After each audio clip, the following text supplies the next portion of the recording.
بابا قطب کی فضیلت بیان کرنے چلا ہوں، شاید آپ کے دماغ میں آئے نہ آئے.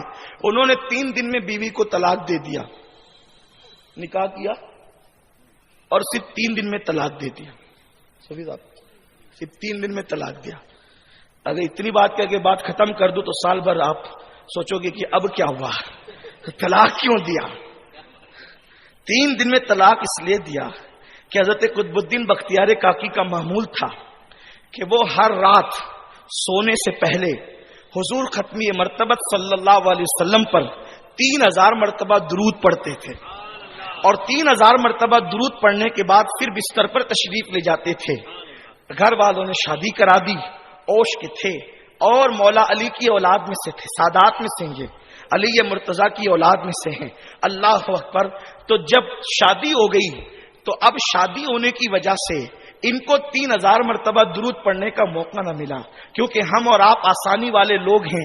اگر کوئی کہتے ہیں 1000 مرتبہ درود پڑھیں تو ہم صلی اللہ علیہ وسلم والا درود 20 منٹ اگر 3000 بھی مرتبہ پڑھیں گے تو کتنا ہو گیا؟ 60 منٹ. 1 گھنٹے میں 3000 ہو گیا. لیکن وہاں تو درود جو پڑھے جاتے تھے ایسے درود نہیں پڑھے جاتے تھے. درود گھر میں بیٹھ کر ہوتا تھا، خانقاہ میں بیٹھ کر ہوتا تھا، اور صاحب درود کا تصور ہوتا تھا. وہ حضور شیخ المشائخ سرکار اشرفی میاں نے فرمایا نا، جھکا کے سر بیٹھتے ہو تم کیوں، یہ راز اے اشرفی بتا دو، تمہیں تصور ہوا ہے کس کا، یہ کس کی شکلیں ہنسی ہے دل میں.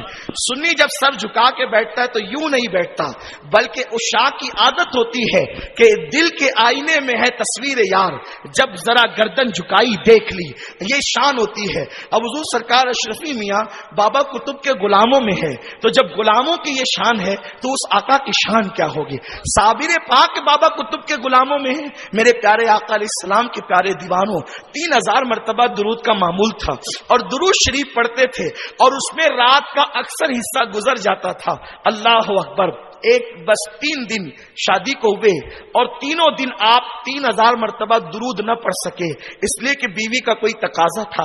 اس تقاضے کے مطابق آپ وظیفہ زوجیت ادا کرنے لگے. دیکھو بات میں عشق کی کر رہا ہوں، اگر عقل کی بات کرتا تو میں ابھی آپ کے سامنے اسی اسٹیج پر میں نے بہت ساری باتیں کبھی کہی تھی، لیکن آج عشق کے پہرائے میں بات کر رہا ہوں. یہ نہیں کہتا کہ معاذ اللہ کہ کوئی اپنی بیوی کو طلاق دے دے، جن کے رتبے ہیں سوا ان کو سوا مشکل ہے. لیکن بابا قطب نے جب 3000 مرتبہ درود نہ پڑھا، 1 دن گزرا، دوسرا دن گزرا، تیسرا دن گزرا، اور 3 راتیں مسلسل گزر گئی. تو آپ کا ایک مرید تھا جس کا نام رئیس تھا، رئیس چشتی نام کا، جو آپ کا مرید تھا، اس کے خواب میں اللہ کے حبیب تشریف لائے.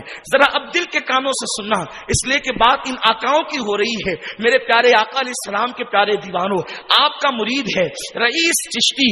اس کے خواب میں آقا تشریف لائے اور ارشاد فرمایا کہ رئیس، اب قطب الدین بختیار کاکی کو میرا سلام کہہ دے. اور سلام کہنے کے بعد کہنا، کیا بات ہے قطب الدین، 3 دن سے تحفہ جو تم روزانہ رات کو سونے سے پہلے بھیجتے تھے وہ تحفہ تم بھیج نہیں رہے ہو، وہ تحفہ بھیجتے کیوں نہیں ہو؟ بس اتنا کہہ دینا. اللہ اکبر. اب تحفہ کیا جاتا ہے، تحفہ کیسے جاتا ہے، تحفہ کیوں جاتا ہے، یہ خواب میں آنے والا جانے اور بھیجنے والا جانے. غور فرمائیں میرے پیارے آقا علیہ السلام کے پیارے دیوانوں، 3 دن تک کے بختیار کاکی نے درود نہیں پڑھا، 3000 مرتبہ. تو حضور خواب میں آ کے جناب رئیس چشتی کو کہہ رہے ہیں کہ آپ ان کو میرا سلام کہنا اور کہنا کہ وہ تحفہ نہیں آ رہا ہے. حالانکہ حضور کو کسی کے تحفے درود کی ضرورت نہیں ہے، ان کا رب ان پر درود بھیج رہا ہے، فرشتے ان پہ درود بھیج رہے ہیں. آقا فرماتے ہیں 70,000 فرشتے صبح آتے ہیں تو شام تک درود بھیجتے ہیں، 70,000 شام کو آتے ہیں، صبح تک درود بھیجتے ہیں. میرے پیارے آقا علیہ السلام کے پیارے دیوانوں، آپ غور تو فرمائے، الحمدللہ مالیگاؤں کے سنیوں نے بلکہ پوری دنیا کے سنیوں نے کروڑوں مرتبہ حضور پر اس مرتبہ میلاد میں درود بھیجا اور بھیجتے ہی رہتے ہیں. ہم کثرت کے ساتھ جو عمل کرتے ہیں وہ درود مصطفیٰ صلی اللہ علیہ وسلم ہے. لیکن آپ مجھے بتاؤ، آپ کسی رات پڑھتے ہو، دوسری رات چھوٹ جاتا ہے، تو کبھی آپ کے لیے بھی کوئی خواب آتا ہے؟ نہیں آتا آپ کے لیے. پڑھتا پڑھ، نہیں پڑھتا نہیں پڑھ، وہ بے نیاز رسول ہے. ارے خدا جس پر درود بھیجے اسے پھر کس کے درود کی ضرورت ہے؟ اس لیے کہ قرآن کہہ رہا ہے ان اللہ وملائکتہ یصلون علی النبی، اللہ اکبر، اللہ اور اس کے فرشتے درود بھیجتے ہیں اس غیب بتانے والے نبی پر۔ پھر تم کو کیا کرنا ہے اے ایمان والو، تم بھی کثرت کے ساتھ درود و سلام بھیجو۔ لیکن بات اتنی ہے، قطب صاحب کے مرید کے خواب میں حضور تشریف لائے، ان دنوں حضور کو پردہ فرمائے ہوئے تقریباً 500 سال کا عرصہ بیت چکا ہے، حضور کو قبر میں جائے ہوئے 5 صدیاں بیت چکی ہے، اور حضور رئیس کے خواب میں آ کر کہتے ہیں کہ اس سے کہہ دینا وہ تحفہ نہیں بھیج رہا ہے۔ اس کے بعد جناب رئیس چشتی آئے اور آنے کے بعد کہنے لگے حضور